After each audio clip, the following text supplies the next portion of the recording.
Stuart Goldsmith, and in this clip from my Comedian's Comedian podcast, I'm talking with Sarah Keyworth. Really excited to speak to Sarah. They have an incredible relationship with their comedy and a really simple and uncomplicated approach to making people laugh. We're going to talk here about their expression of their gender identity and also the concerns they have in whether or not they're a spokesperson for their audience. Here's Sarah. When you describe yourself as sort of plodding through life, there is a really attractive quality to your stand-up, which is the simple laying out of an idea. You're calling me thick. I'm calling you thick right off the bat. Yeah. No, but Sarah, it's funny that you're a simpleton. Tell me about that. Do you know what I mean though about it's uncomplicated. That sounds like I'm calling you stupid. I'm not at all. But did you see what I mean? Do you know can help me, Sarah? Recognise the quality that I'm referring to. You go on. No, I think I don't know. I genuinely try and be a bit more sophisticated sometimes. Like the last show I wrote, I was like, let's do a sophisticated show. And then I sat down and thought about it, and I was like, I'm just going to tell them what's happened in the last couple of years. Let's just catch them up, and we'll get sophisticated next year. But I won't, because I've already started writing jokes that are just dumb as well. So, well, this is it. So the show that you did last year is Lost Boy. Is that the title? That is the title. And that was, I mean, you're touring it presumably? Are you touring it right now? I'm touring it as we speak. Where have you been touring it? So when was your last tour? This weekend I was in Glasgow Saturday night, Newcastle the night before. Okay. I'm doing a date at Soho Theatre tonight. And then I can't remember where I'm next because I don't know where I'm doing. I just know what I've done. Yes, okay. And are you... Oh, well, I want to ask you questions about touring now, but let's stick with the content of the show, which I've heard, which you sent me via WhatsApp, which no one ever does, so I had to listen to it on my phone. I'm so sorry. No, it's totally fine. I really enjoyed it. How do other people do it? On email? Yeah, mostly people email it to me. And I could easily have taken it and forwarded it to my own email, but I didn't do that. I listened on my phone, and I felt a contemporary sort of child. That's good. My whole attitude is... I think for the whole of life is if somebody goes, oh, do you just do it like that? I'll go, oh yeah, we can do. And even with my phone, so if I click share, and the first thing it says is, because I think we were messaging, whatever, the first thing it says is, do you want to WhatsApp it to Stuart Goldsmith? I'm like, yeah, can do. Let's try that. Let's give that a go, and it worked. And I thought, well, that's done then, isn't it? Let's move on. And it's encrypted, so nobody can hear that show. Oh, nice. I didn't realise that. That's exciting. It's secret. So tell me about your Edinburgh show and the assemblage of it. Can we talk about what it's about? Can we talk about the big thing that happens in it? Yes, I think so, because honestly, I think anybody listening to this podcast is not going to, I don't know, be grossly offended by, are we calling them spoilers? Yeah. Let's just say, if you're planning to come and see my show, this episode contains spoilers.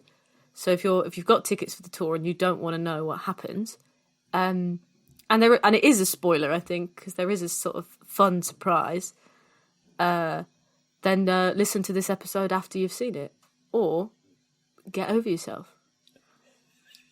And thank you so much for booking tickets to my tour. So the show started off, as you explained at the beginning of the show, as an attempt to do a fun show. Yeah, I always do serious comedy, which sounds stupid. It's an oxymoron, but my first two shows were.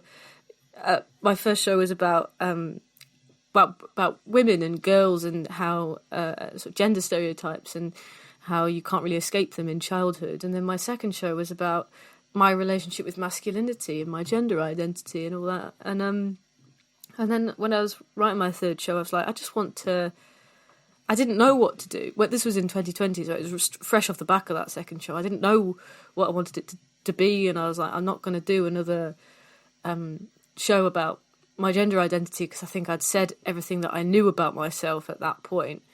I'd put it out there, because that was just 2 shows, 2 years in a row. So I was like, well, let's just make people laugh for a year and then see where we're at after that, obviously, pandemic hits. Silly show never existed. I'm getting serious again. Before we move on to it then, just to kind of put you in some context for the more casual listener, in your shows about women and masculinity and gender identity, I'm really interested to hear that you felt like you'd said everything you needed to say. Because I think... Go on, sorry. So I'd said everything I knew about myself, in the sense that now my relationship with my gender identity has evolved again. But at that point, I'd kind of arrived at a moment where I was like, I think I've got what I know, and I need to live my life a bit more to figure out what I don't know. Does that make any sense? Yeah, I think so. Yeah. So at that time, I was writing a radio show about gender, and it's interesting because I'm writing the second series of it now. And at the end of that first series, I said I'm a masculine woman. My pronouns are she, her, but I also like to be called a boy or whatever, all this stuff. Like, I like it when, my partner sometimes says, oh, he's a good lad, all this stuff. Like, I sort of said that.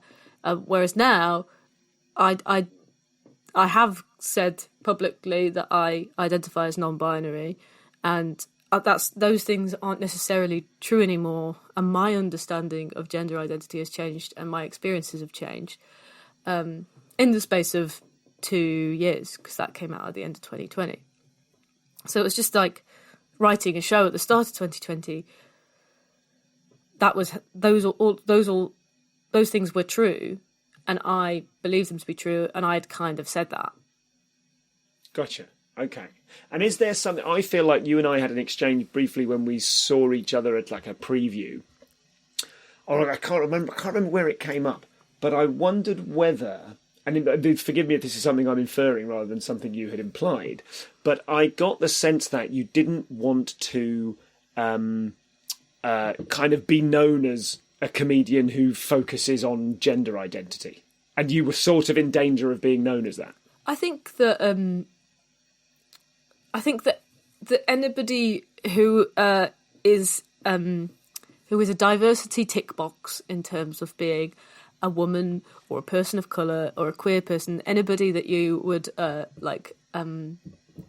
assume to be like, you look at a lineup of white men and go, oh, we need a little bit of excitement in this. We're all in danger, and some people feel the pressure more than others of almost being cornered into being the representative of that thing. The comedy industry, especially like the television industry, I think it likes to know what it's going to get. Even if people are being themselves, I think it likes people to fall into pretty recognisable characters. Mm-hmm. So you'll have your sort of classic northern guy. You have your sort of camp man, like a heightened feminine woman, like a Katherine Ryan kind of thing. And I think people find them very comforting.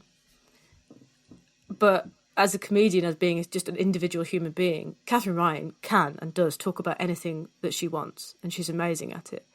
And I think you have to be careful to not fall into that trap. Like, sometimes I feel it with my audiences where I get worried. And actually, I'm wrong, I think. I get worried that they're going to come to my shows and hope that I'm going to talk about gay stuff or being queer or being non-binary or even just having short hair. Sometimes I do jokes and I'll mention for a laugh that I've got short hair, and I can see the lights of my audience's eyes just explode. They're like, here we fucking go, we're back.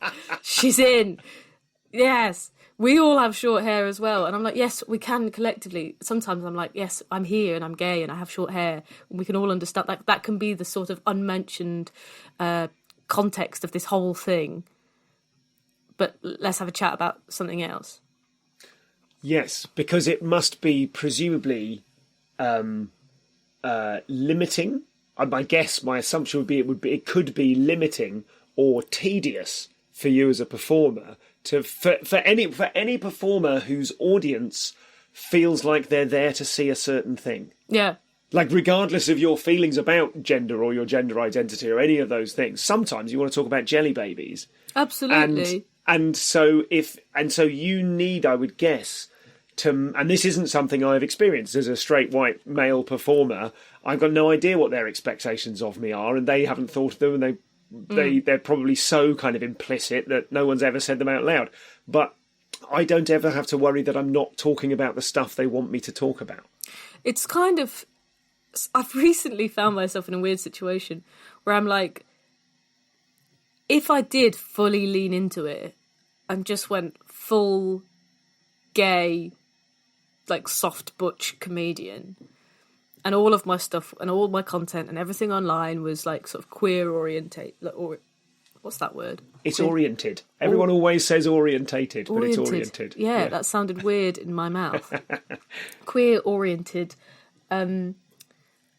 Then I could probably like garner more of a following than I have. Like I think if I really lent into it, and I was like, this is my Instagram profile, and you know exactly what you're going to get when you come here, which is just relentless gay stuff, the gays would come running.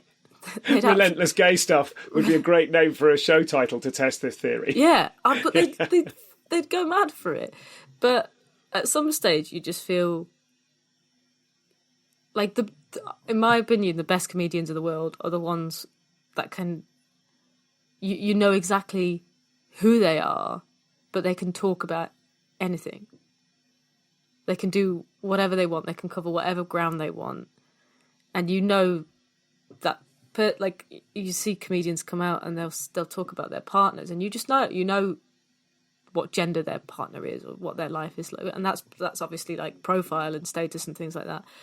But I think it's also just that sort of human ability of being able to make anything funny. Like I can make gay jokes till the cows come home. I got loads of them. But at some stage, I got to start branching out a little bit. For tour dates, news, updates, whatever they are, and the latest episodes of the Comedian's Comedian podcast, go to stuartgoldsmith.com.